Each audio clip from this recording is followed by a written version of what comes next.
in Dayton. He and his brother built toys. The boys named their new toy the Bat. They made bikes that could have 2 people at the same time. Orville and his brother built and flew the first airplane. It was dangerous. Orville died first. Orville Wright died on June 13, 1948. Now you know why Orville Wright is a famous American.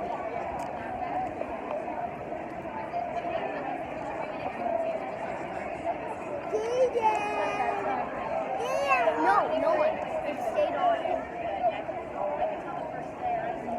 Thank you, Gideon Weaver as Orville Wright.